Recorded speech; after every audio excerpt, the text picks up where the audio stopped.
Smell that? What is that? That smell is Friday.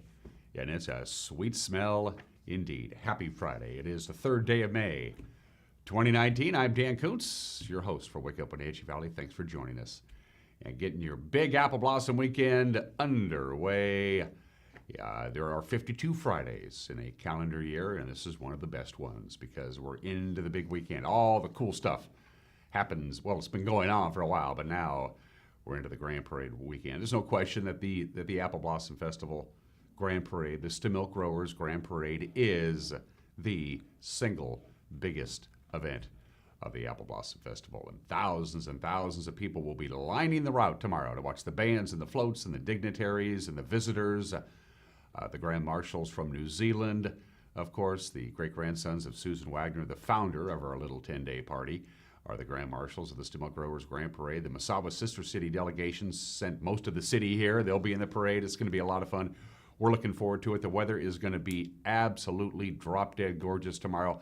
Lots of sunshine, little wind at all, almost no wind at all. It's going to be a beautiful day for a parade. Again, we always encourage you to go to the parade. We're going to have it on TV in high definition. We're going to be broadcasting the parade at the very top of the parade route right there at Triangle Park. You'll be able to see the floats and the bands and everything. It's just going to be in the crowds and the happy people.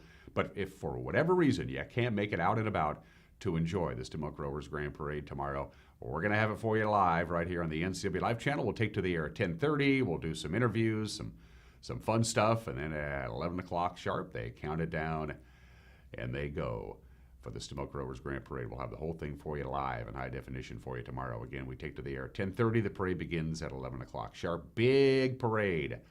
Of course, they brought back as much royalty as they were able to coerce, I guess, to come back and do the parade because it is the centennial. By the way, this morning's edition of the Wenatchee World has the complete parade lineup for you, so you can bring that along. We're looking forward to it. Speaking of the parade, you've heard about this, of course. This is the documentary that North 40 Productions put together. It's incredibly good. This is my copy. I watched it last night. A lot of fuss about a parade. And yesterday, the two co-directors, Charles Atkinson and Jeff Ostenson from North 40 Productions, the two people who were in charge of putting this whole thing together, came by to talk about the making of this documentary. And it's a great conversation. You absolutely don't want to miss it. Jeff and Charles are experts in their fields. The documentary is a must-watch, and it's going to be shown at the Liberty Theater on Sunday night at 6 o'clock. Sunday night at 6 o'clock, because this is the kind of movie. Yes, it's a DVD. You can watch it at home whenever you want to. But the only real way to enjoy this documentary is in a theater on the big screen. My conversation with Jeff and Charles comes up in the back half of the hour. A lot of news to get to, as you might imagine, as we head into Apple Blossom weekend. Sports. The postseason for high school continues to get clearer and clearer on who plays where and who and when, all that stuff, plus results from yesterday's action. We have the obscure holiday today in history, birthdays. Everyone is entitled to Mike Magnotti's opinion and a weather forecast that you are going to like. It's all coming up between now and 8 o'clock. 4 minutes after the hour, let's take you around the valley with our Valley View cameras. How good is this, folks? Everybody's putting on their smiles for the Apple Blossom Festival. A drop-dead gorgeous view of the Wenatchee Valley from our cross cam at the very tip of Wenatchee Heights. That's just a stunning view. It's a 4K camera, by the way. That means it's 4 times the resolution as a regular high-definition camera, which in and of itself is pretty good. Columbia is running a little high, but no problems at all. And it's the weather, like I said, the weather for this weekend, and on almost every significant event that's going on this weekend, Apple Blossom related, is all outside, and it's all gonna be perfect. I can't wait to show you that graphic. Camera 2, where are we off to, Megan? We're gonna take a visit to, is that the Nanapoc Ridge camera? That's okay, it is the Nanapoc Ridge camera, moved around a little bit. Normally I can tell that's that particular camera because you can see the power lines going through the Lake Wenatchee area. So it's been moved a little bit. Beautiful view there. Is that Mount Index way off in the distance? I'm not sure. Still some snow in the upper elevations. A beautiful view from up in the Lake Wenatchee area from our Nanapoc Ridge camera. I think Bigfoot has Sky-Fi. I'm not sure. Camera 3, we're going to go to Chelan Falls and say, oh, as falls Chelan falls. I don't know what that means. Beautiful view of Chelan Falls, the mighty Columbia rolling right along, and the sun has gotten out of the frame, so we have a nice view there. By the way, the sunrise was at 5:41 this morning. The sun sets at 8:15 tonight. You do the math, that's 14 hours and 34 minutes of daylight. I can live with that. Where are we off to for camera 4? It is Jump Off Ridge. All the snow's gone now, has been now for, I don't know, about 10, 12 days from Jump Off Ridge. That's elevated, that's way up there. That's one of those areas where the snow can hang around and do its best. The Stemilt Basin plainly in view. The East Wenatchee Bench, a gorgeous view from Jump Off Ridge with the Wenatchee Valley way off in the upper left-hand corner of your screen, and just a couple of high clouds, and that is about it. A spectacular view from Jump Off Ridge. You turn around the other direction and you go about a mile, you can actually see Ellensburg. Beautiful view there. So that's our tour around the Wenatchee Valley, courtesy of Localtel's Sky-Fi high-speed wireless system. And at 6 minutes after the hour, let's take a look at your forecast from the National Weather Service and get ready to smile. There you go. It's as simple as that. Dry, pleasant, very little wind. There's a high-pressure ridge that's been out in the Pacific Ocean and hanging around there for a couple of days. Well, it's going to slowly glide its way eastward, and that's good. Sunshine today and a high of 73. We hit 68 yesterday, so just a little bit warmer. I'll be breaking out the shorts. So gorgeous weather tomorrow. Gorgeous weather on Saturday. Today, gorgeous weather Saturday. We could even kiss 80 degrees late on Saturday and late on Sunday. Now, there's one little thing I want to talk about.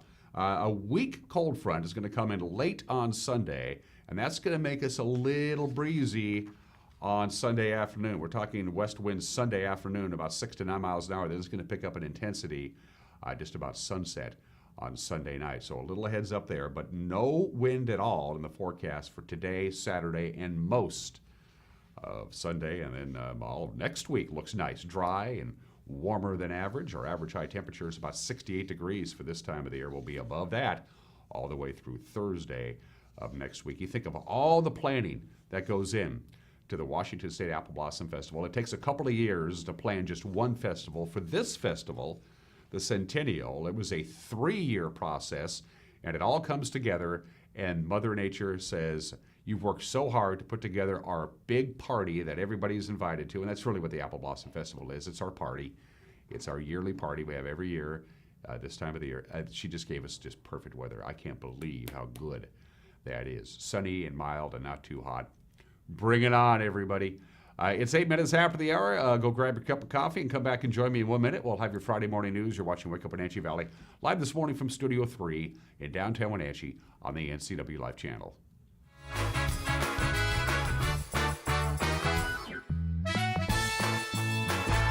We get to a point where people are really like, okay, I have these weird things going on, and they just lay it all out with us, and you can tell they're like kind of embarrassed, and we're like, we've heard it all, we love this, and we know exactly what you're talking about. And you can tell they're like, you know, they came in thinking, how am I going to talk about this? To me, there's nothing else in the world quite as special as when a baby is born, and why would I want to do anything else? Hi, I'm Jim Heinlein, agent here at Senior Insurances of North Central Washington, where we help our clients navigate the Medicare world. One of the things we really enjoy doing is teaching our clients about their rights. Like, did you know that if you have a traditional Medicare supplement, you can change that monthly all year long, regardless of prior health conditions? So if you'd like to know more about your options with Medicare, you can visit us at one of our 5 local offices, as well as give us a call at 888-2600.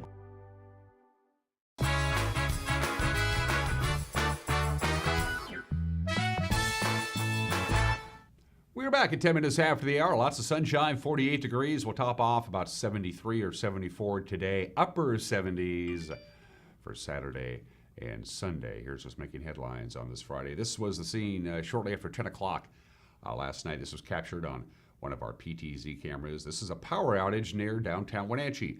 Rivercom reports a bush near a power pole on Whitman Way between Mission and Wenatchee Avenue caught fire. The Chelan PUD cut power to that power pole while firefighters doused the fire. Power in the affected area was restored after about 30 minutes. Nobody was injured and no structures were threatened. Well, a local family is traumatized after a prominent attorney is accused of a hit-and-run accident. This happened late last week here in Wenatchee. Pete Fraley of the Ogden Murphy Wallace Law Firm in Wenatchee allegedly drove his car into a condominium last Friday night at 1410 McKittrick Street in Wenatchee. Cynthia Landon lives in the condo with her partner and 2 young children. She says the car barely missed her toddler when it came crashing through their living room.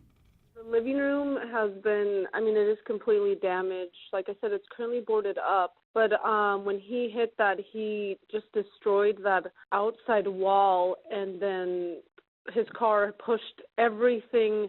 I think with the impact, it just pushed everything in the living room and destroyed all that. My partner was actually right next to it where it happened, when it happened, actually. And then we happened to be in the living room, but we were starting to get the kids. I was starting to get the kids ready for bed when that happened. So we're very lucky that we weren't in the living room where we were moments before, because he would have definitely hit one of the kids. Landon says after the crash, Fraley fled the scene. She says, considering the impact the crash caused, it was surprising that Fraley could continue to drive his car. After he hit that, he fled the scene, and there were a couple witnesses, and so one of them actually followed him but then lost him. And, this car was, I don't even know how he was able to pull this car out of there, but it was leaking fluids. All the pieces are still there at our condo, and anyways, he fled the scene, and then he turned himself in the next day. Captain Edgar Reinfeld with the Wenatchee Police Department says he expects charges will be filed in this case. Well, anti-abortion groups from throughout the country will be converging in the Wenatchee Valley Saturday with a wide variety of events planned, including a demonstration of sorts during the Milk Growers Apple Blossom Grand Parade. The organizers have circulated, I might add, the Wenatchee home address of U.S. District Judge Stanley Bastian. Bastian, in late April, ordered a preliminary injunction against a Trump administration rule that would have banned family planning clinics that receive federal money from offering abortion services or referrals. Wenatchee Police Chief Steve Crown said officers are aware of the planned protests. We're reinforcing with our folks what the legal guidelines are for dealing with people that want to peacefully protest. And so we're just going to make sure from a public safety standpoint that we're going to make sure that people's rights are protected, while at the same time making sure that public safety is at the forefront as well. However, Chief Crown added that giving out the home address of Judge Bastian does raise the concern level. It's concerning. You have to do a little bit more in intel gathering to find out if this is just a harassment technique, or are they actually planning something? And so that's what we try to do from a public safety standpoint. T. Russell Hunter, the Oklahoma founder of Abolish Human Abortion, will be one of the speakers at the anti-abortion events, and he told us that he expects any demonstrations to be peaceful and informative. As far as giving out the judge's home address, Hunter said he is confident it was not done with any malicious intent. I would say that there's not a violent bone in the body of anyone coming in that group. So any kind of weird sort of conspiracy theory suspicions of media people or anything about something that might be done. And finally this morning, hey, it's Apple Blossom, and the biggest ever contingent from our sister city, Misawa, Japan, was welcomed to town Wednesday during a ceremony outside Wenatchee City Hall. 38 visitors, including 9 dancers from the Kagaura dance troupe and 10 students. It's also likely to be the last visit for Misawa's mayor, Kazuhuma Tadichi, who is 77 years old and is not seeking re-election after holding the post since 2007. And that's what's making headlines at 7:15 on this Friday, the 3rd day of May. I'm Dan Kuntz. Don't forget, all this week we did our news live at Memorial Park. Thanks for everybody for dropping by and saying hi. We're going to do it again today, only we're not going to be at Memorial Park. Our news with Grant Olson and Eric Granstrom will instead be broadcast from the campus of Local Telecommunications on Grant Road in East Wenatchee, because we're going to have the news live for you at 5 o'clock tonight, and then at 6 o'clock tonight, live coverage of the Les Schwab Classy Chassis Parade. Grant Olson alongside Brent Crowder. If you're going to call the action on cars driving down the middle of Grant Road, you better have a couple of people who know what they're talking about, and they absolutely do. Grant Olson and Brent Crowder will be your hosts as we broadcast live tonight, the Les Schwab Classy Chassis Parade. Again, that begins at 6. And then, of course, tomorrow, our broadcast begins at 10:30, and the parade itself begins at 11. The Milk Growers Grand Parade, also broadcast live right here on the NCW Life channel. We invite you to check out our website, ncwlife.com. We populate it all the time with the latest news. We have shows archived there, sporting events, special events, parades. You want to look at last year's parade? You can do it. Go to ncwlife.com. You can also like us on our Facebook page. You can go to our Twitter handle. You can send us an email. You can pick up the telephone and give us a call. You can stand on the roof of your house with a bullhorn. Whatever it takes for you to get a hold of us. We'd love to hear from you. All right, it's 16 minutes after the hour. I'm going to take a break. 1 minute sports. You're watching Wake Up Wenatchee Valley on the NCW Life channel.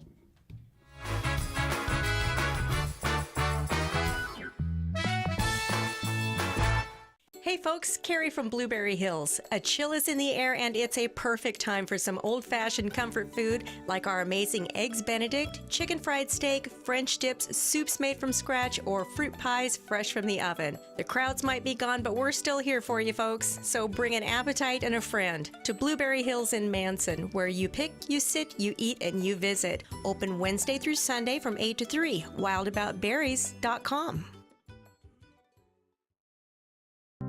At some point, we realized that value and practicality go hand in hand. A time when an unnoticed accumulation of items has become burdensome. These possessions still have value, but now lack usefulness. Donate your unwanted items to Goodwill and become a job creator. Your donations allow Goodwill to provide much-needed training to job seekers in our community, and that's pretty useful for everyone. Be a job creator. Donate. Goodwill. There's more behind the store.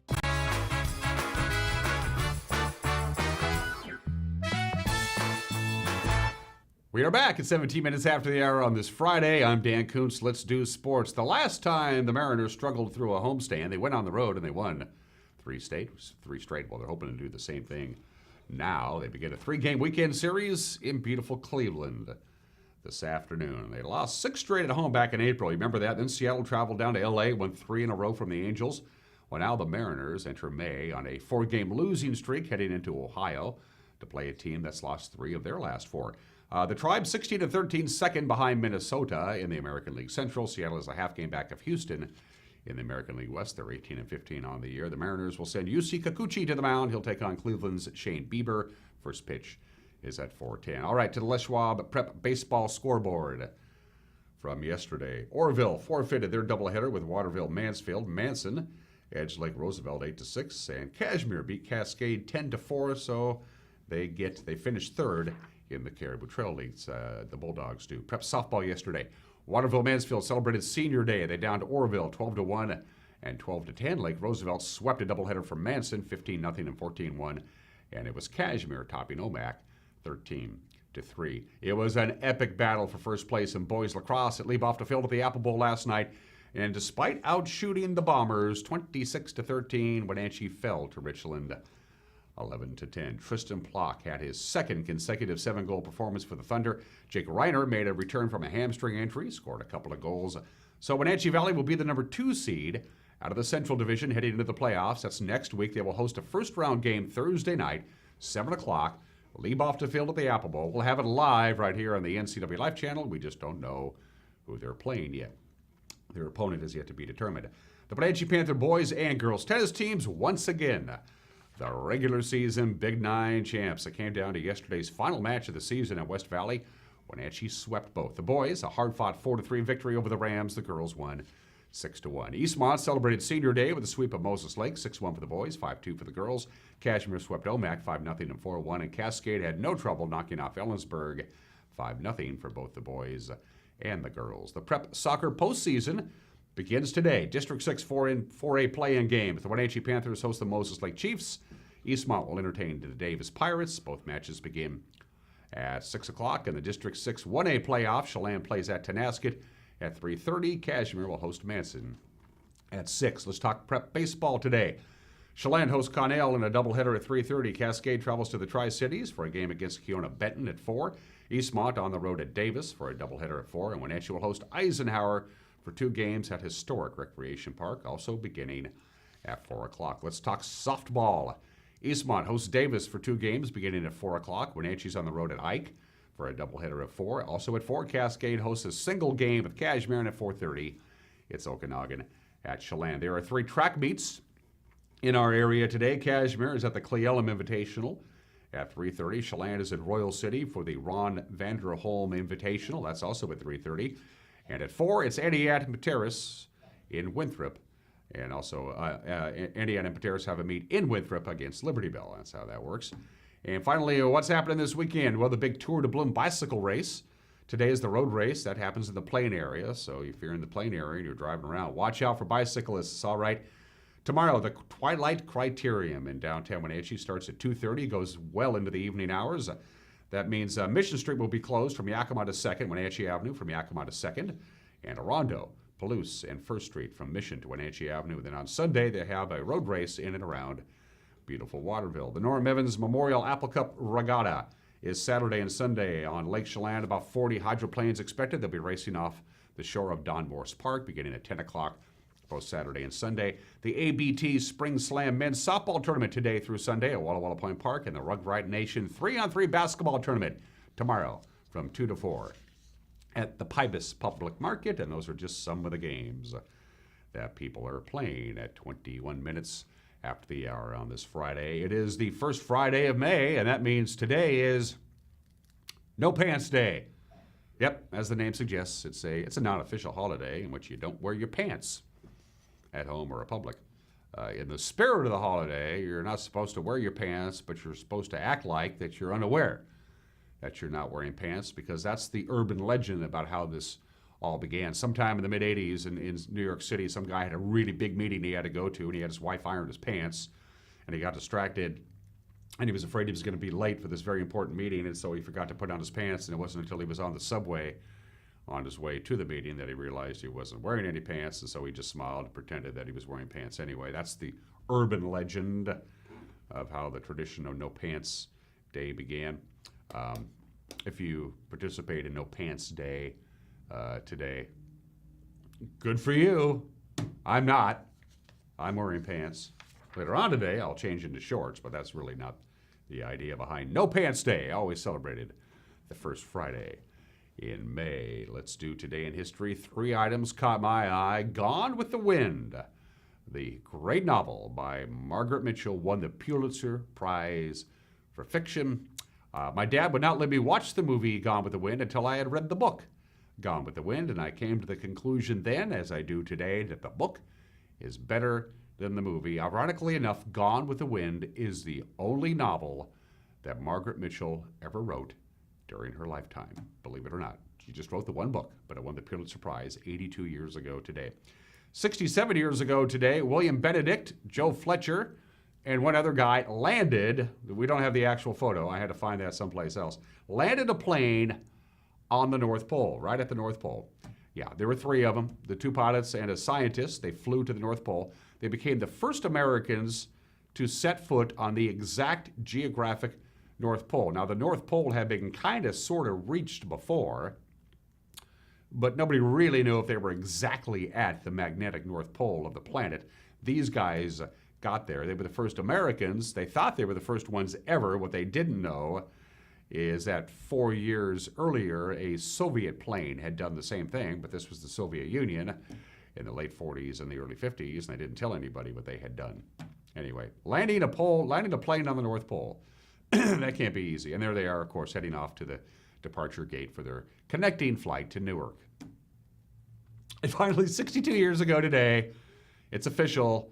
The Dodgers are going to move to L.A. Walter O'Malley made it official. He said he signed the deal, and at the conclusion of the 1957 baseball season, the Brooklyn Dodgers will become the Los Angeles Dodgers. There are those who say Brooklyn never recovered, but of course, Walter O'Malley was a pariah in Brooklyn, but he was a hero in Los Angeles. And of course, now they've been the LA Dodgers longer than they were ever the Brooklyn Dodgers, ironically enough.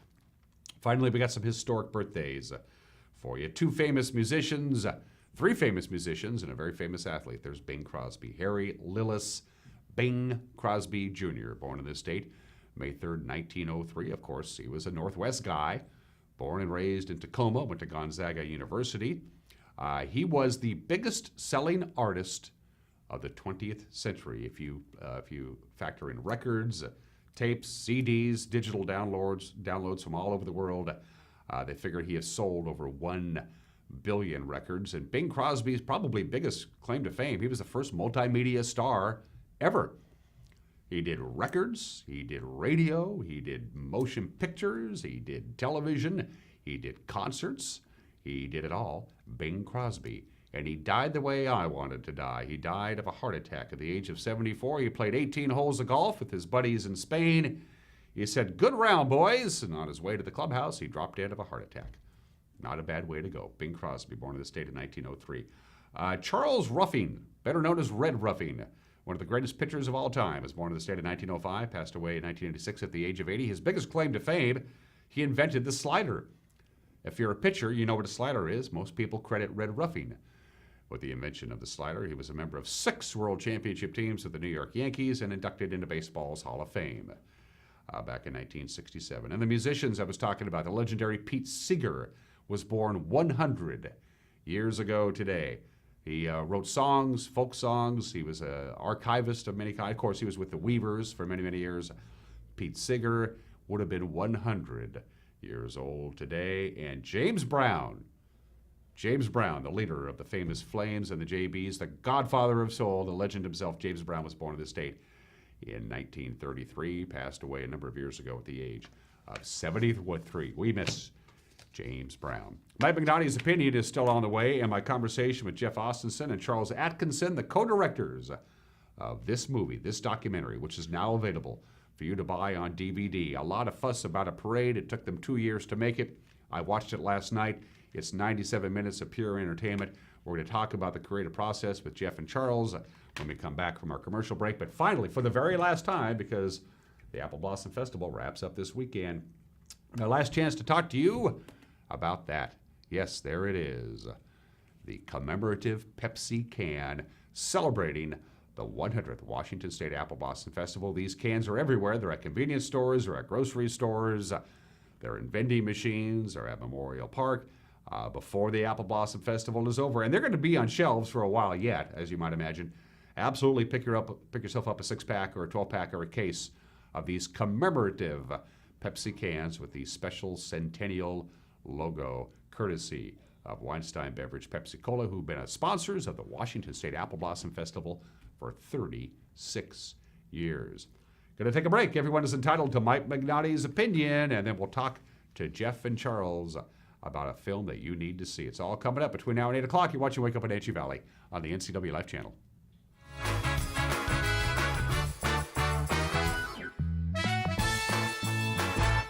What's your Automocha emergency? It's a Frappuccino mocha with whip. The espresso shakes are my most favorite because I can get any flavor. Peanut butter chocolate for pita. Definitely the espresso shakes. My favorite is the mocha for pitas. A peach Red Bull.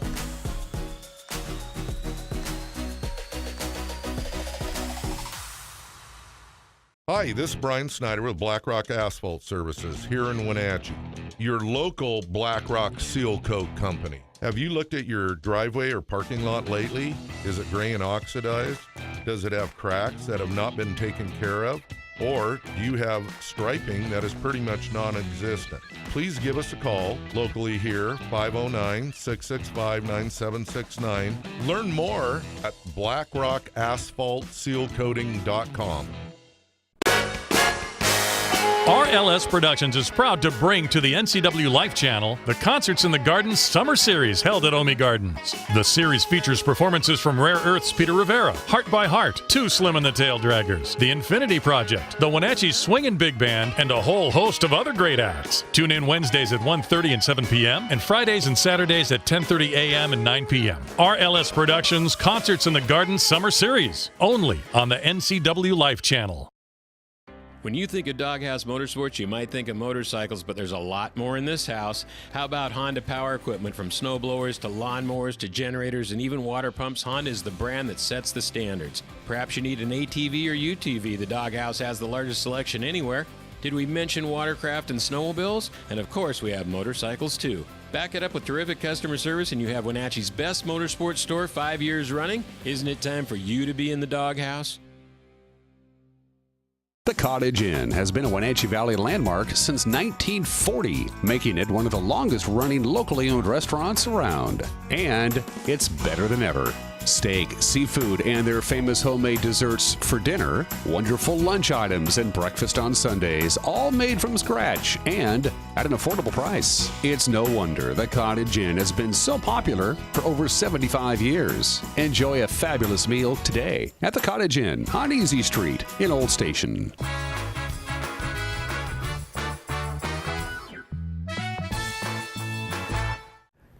Hey, this is Mike Mad Dog Magnotti, and everybody is entitled to my opinion. Now, PTSD, post-traumatic stress disorder, has become kind of a fad mental health diagnosis. People claim to have it or believe that experience, such as having to go through a metal detector at a school, can bring it on. Well, sorry, but no. The criteria for PTSD diagnosis, and I quote from the DSM-5, is exposure to actual or threatened death, serious injury, or sexual violence. Now, believe me, folks, PTSD is a serious diagnosis, and the symptoms are miserable. They're horrible.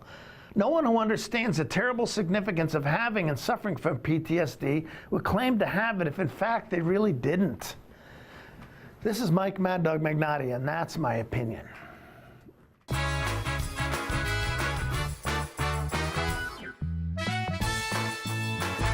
Hey everyone, did you know that the NCW Life channel is North Central Washington's go-to source for news? No matter how you prefer to view your news, NCW Life has you covered. Watch the evening news weeknights on TV, stream it, read it at ncwlife.com, or catch the latest news by following us on Facebook. Stay informed with local news, sports, weather, and shows featuring local people and events. NCW Life, a reflection and a spotlight of the communities we call home. Hi everyone, this is Brent Crowder. After 13 years with the Town Auto Group, I have returned home to Town Toyota where it all started. If you're in the market for a new or used vehicle, let me help you find the right one at the right price. Toyota is reliable and trustworthy, and you can count on me to be the same. When it comes to buying your next car, you can't go wrong with Toyota and Crowder. Ask for Brent at Town Toyota or call me now at 888-5000.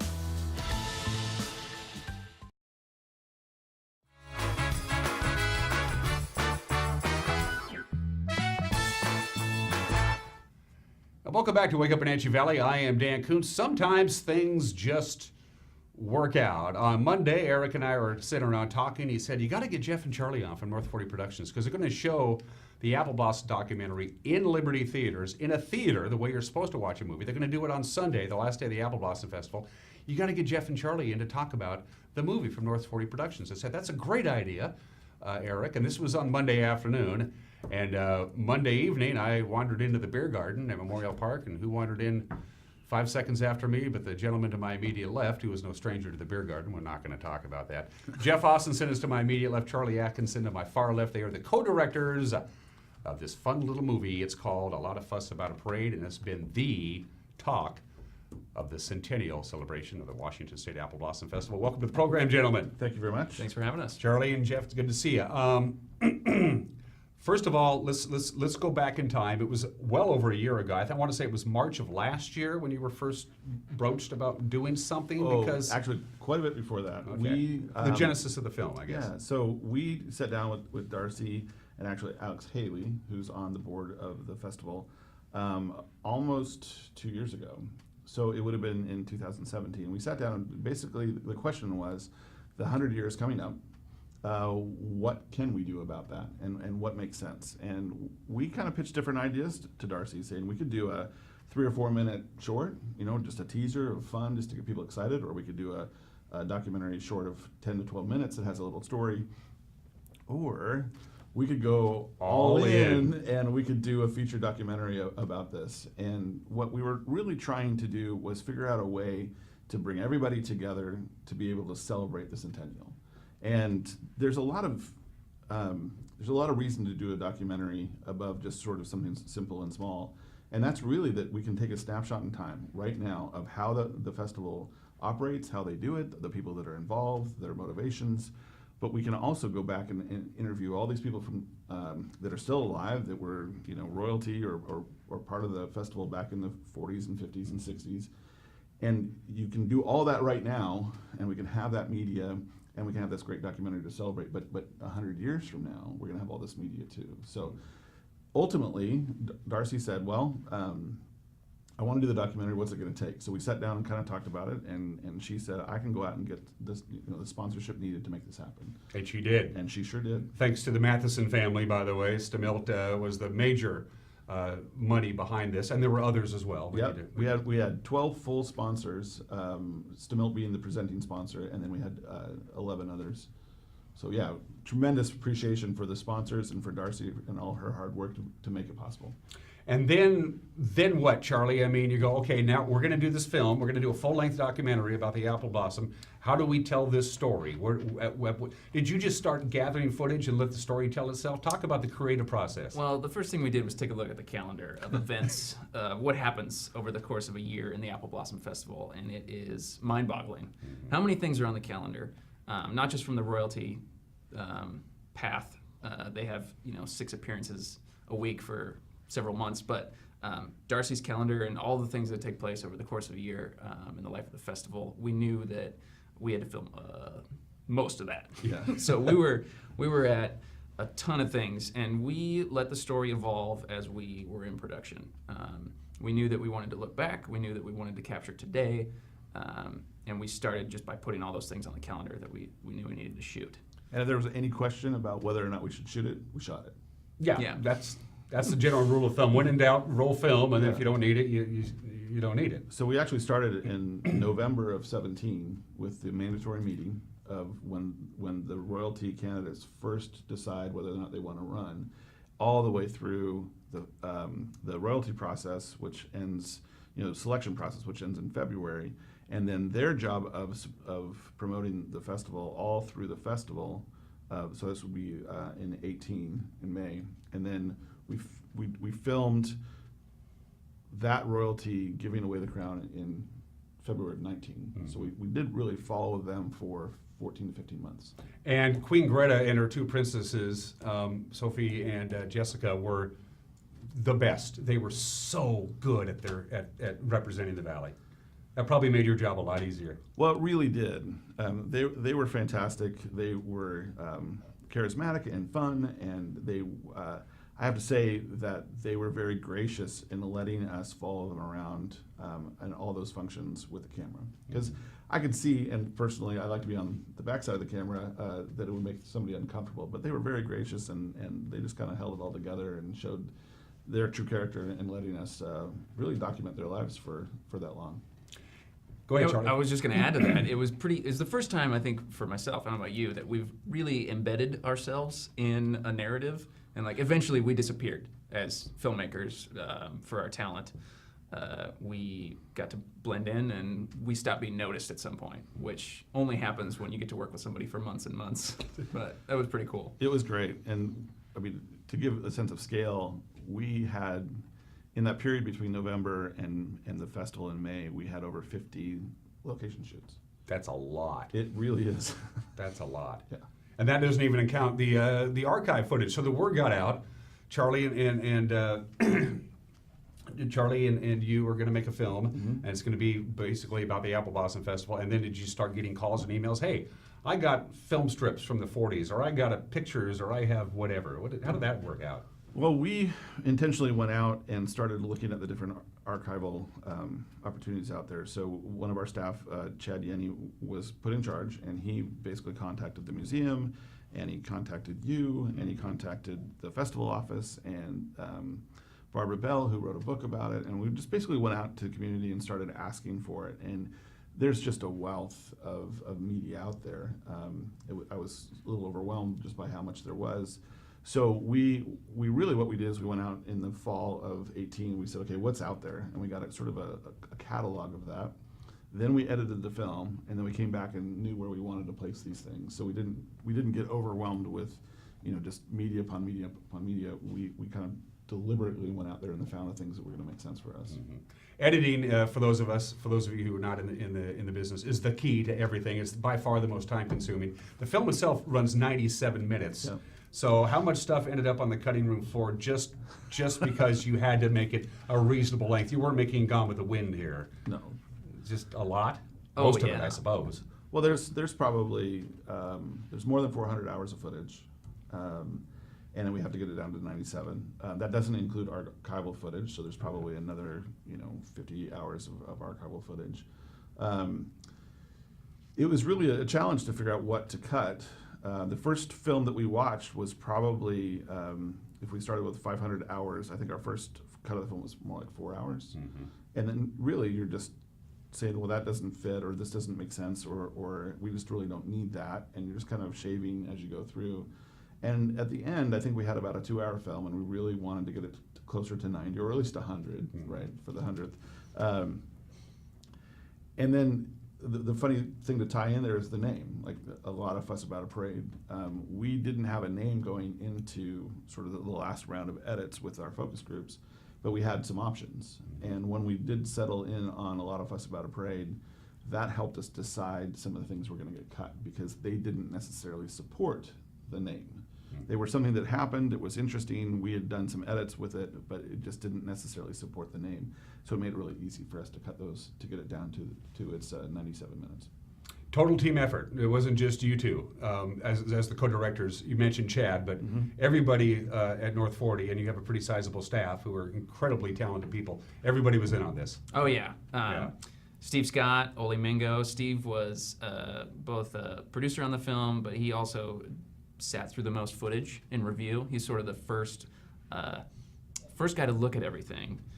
Jeff and I would sort of be leads in the field and bring stuff back and provide a set of notes to Steve, but he would look at every single minute of footage that we shot just to firstly categorize it and then throw the best stuff on a timeline, and he put in a lot of hours there. And Oli on the polish side, he 2.0'd all of our edits, did a magnificent job of making every scene just work the way it needed to work and feel right. We have the trailer, as a matter of fact. Megan, are you ready to run the trailer? Yes, we got a thumbs up on that. So we're going to show that. We've shown this before, and we're going to show it again. This is the trailer, a little teaser. And again, the film should be viewed as a film in a large theater with a group of people, and you can do that on Sunday at Liberty Theaters at 6 o'clock. But here is the trailer. Gentlemen, I'm going to ask you to use the monitor here in the studio. You folks at home, please use your televisions. Here it is. We're celebrating our community and the apple industry, and the timing of our festival is perfect, being in the spring. People want to come out of hibernation and see each other again and celebrate this great place that we live.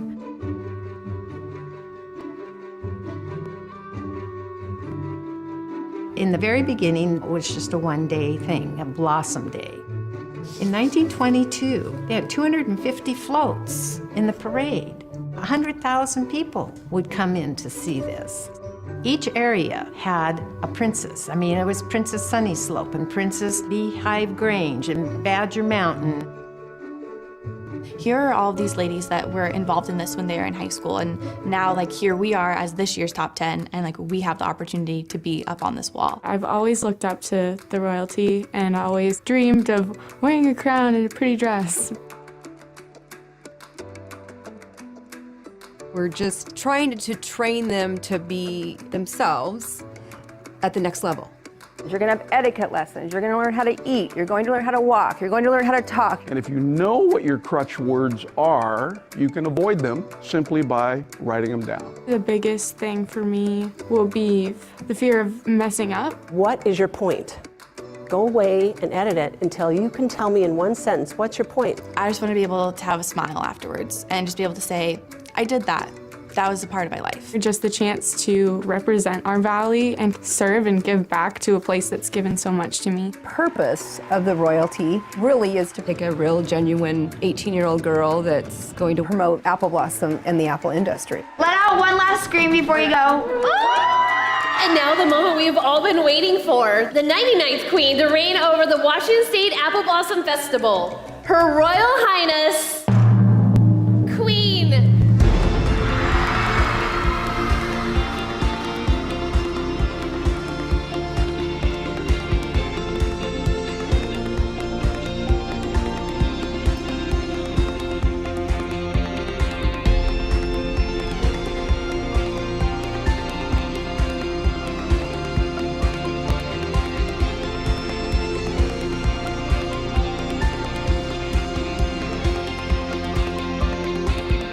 as you come out of winter, you look forward to apple blossom.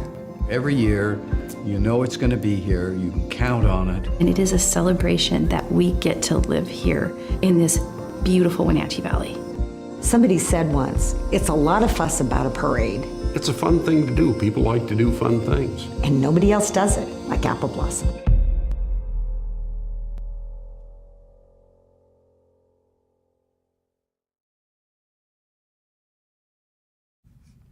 So there you go. There's the trailer. Here's the actual DVD. But as Jeff and Charlie will tell you, you have to, like any motion picture experience, you need to watch this in a theater for any number of reasons.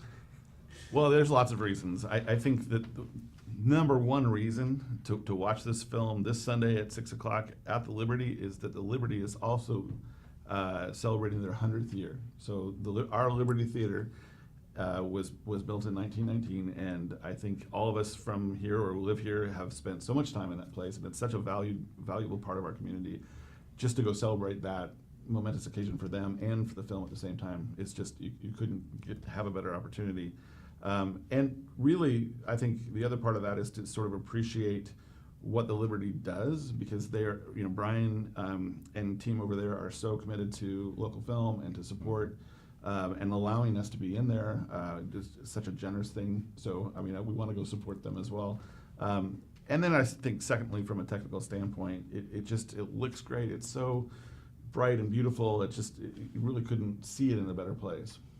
Yeah, to add, we work really hard to make this a cinematic experience, and we pull out all the stops, and truly the way to experience all those things is on that big screen with a really nice projector in the movie theater. You can get popcorn, you can get soda, all the stuff. From a creative standpoint, when it was all said and done, the final cut has been approved. We're down to 97 minutes. The final post-production titles are all said and done. You have yourself a film. The release of endorphins from a creative standpoint, it must have been huge for you guys. I'm still kind of experiencing that right now. You put something, I don't know if a lot of people have sort of 15-month projects in their life. I think that we at least, I know that speaking for myself personally, took on a lot of responsibility to make sure this film was done at the very highest standards of North 40. Because it's so important to the community. So we felt that responsibility. We were honored by that responsibility, but it really put a lot of pressure on us. So for 15 months, we had a lot of pressure on us. And so to kind of just take that pressure off all of a sudden has been sort of kind of a surprise. It's not quite gone, but when I think for me, the first time I saw it on the big screen, we were actually testing out our files with the Liberty. Making sure everything interacted together. Yeah, right? Exactly, because you don't want it to go in there and the audio glitch somewhere, because that's definitely happens a lot. To finally see it up on the big screen was sort of a relief that here we are, we made it. We made it in time. We made it in time to get the DVDs. We're going to be able to pull this off. Same deal. It's just like a great big. Yeah, kind of thing. We 2 weeks before the premiere, or a week and a half before the premiere, we played it back after several tests. We played it back for a press screening at the Liberty, and that was it's done, and people just watched it, and whoo, pretty remarkable. No more changes. No more changes. You guys have done a lot of significant films, award-winning documentary films. Where does, from just a sheer workload, get it done thing, where does this stack on all the productions that North 40 has done, both in-house and for outside clients? Is this the biggest production you guys have done? Or? Oh yeah, by far. Yeah. This is twice as big as anything we've ever done before.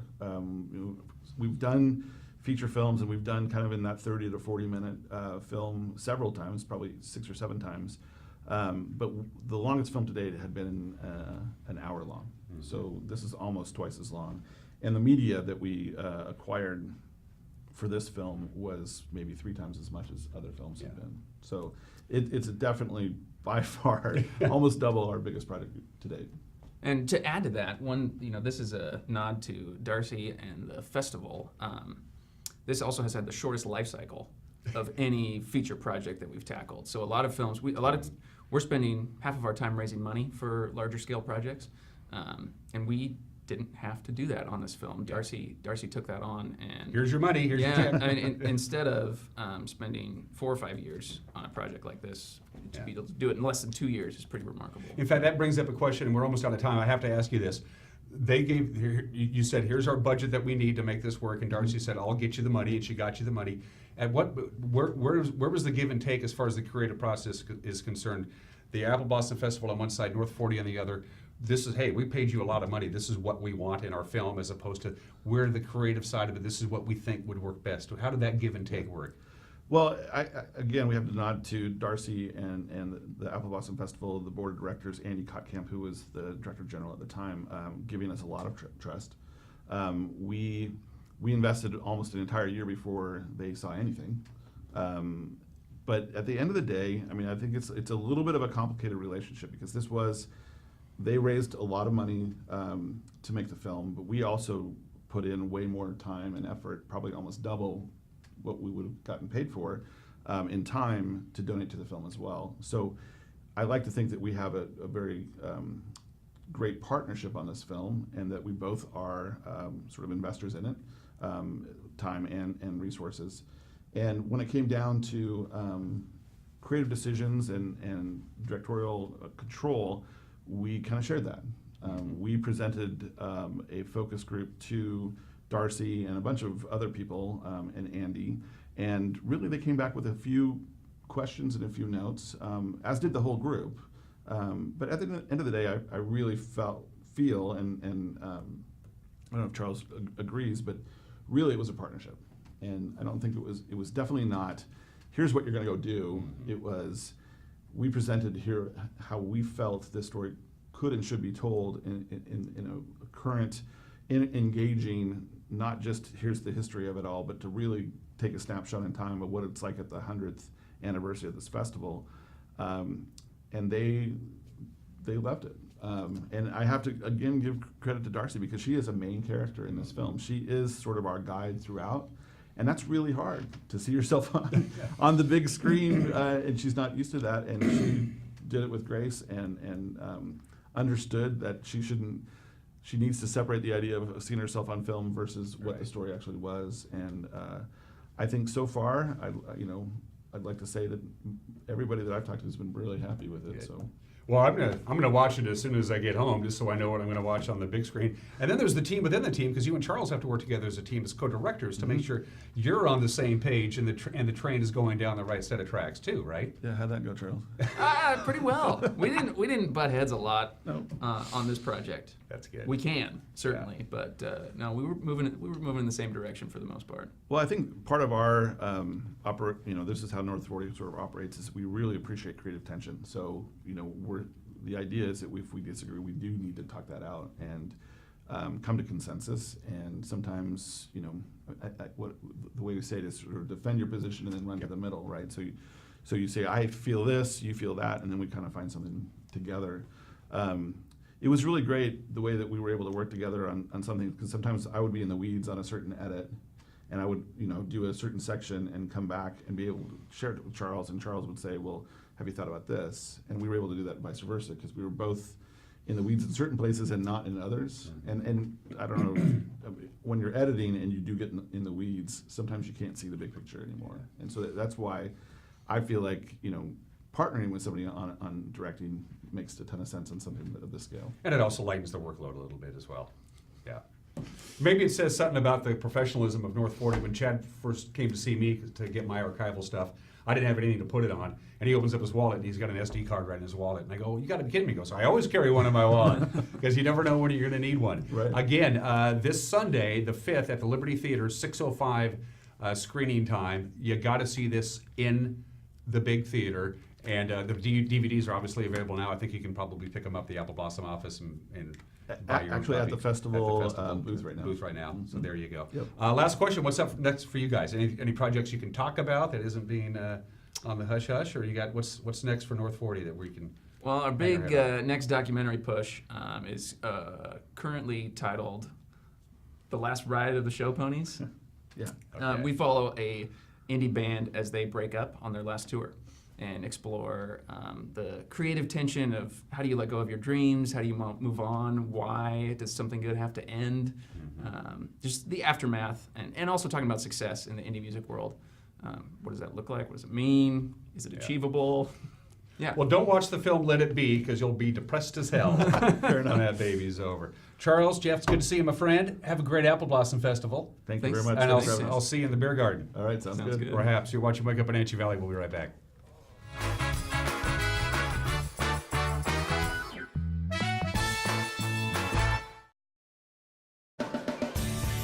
If you are looking for dependable car service and repair, visit the good guys at Quick Lube and Tune. They've been keeping cars and trucks in the Wenatchee Valley running smooth for 35 years. Quick Lube and Tune is your hometown shop for a 10-minute oil change, complete tune-ups, alignments, brakes, mufflers, air conditioning service, and more. Get more life out of your vehicle by bringing it to the local guys you can trust at Quick Lube and Tune on South Wenatchee Avenue. It's time to celebrate your mom. Head on over to Wenatchee Valley Mall, where you'll find a great gift for any type of mom. I have a glamour mom. She loves the frills. My mom's down to earth. She loves to chill. My mom likes to relax all day. My mom could buck a bale of hay. Pick up a gift certificate from your favorite mall retailer and let mom have a shopping day for herself. Check out the special events tab at WenatcheeValleyMall.com. Find it all at Wenatchee Valley Mall. Welcome to Boswell's Home Furnishings. Come in and explore their expansive 2-story showroom at your leisure. You'll find comfort and inspiration for every room in your home. Boswell's has been filling customer furniture needs for decades, from contemporary to the classics, for living room, dining room, and bedroom sets. Purchase in-store or create your own unique style. With Boswell's complimentary design service, your vision is their passion. Where would you like to start? Hello, Wenatchee Valley, from the staff at Collins Fashions. Christy, Heidi, Georgia, Julene, Judy, and I, we are your Brighton headquarters for the Valley, and we are here to assist you with your personal and gift-giving needs of jewelry, handbags, sunglasses, etc. We carry your favorite brands such as Tommy Bahama, Karen Kane, Tribal, Jag, Nick and Zoe, Joseph Ribcop, foundations from Spanx and Shapies, cute, comfortable shoes and sandals. Our staff will style you head to toe at Collins, where fun meets fashion in downtown Wenatchee.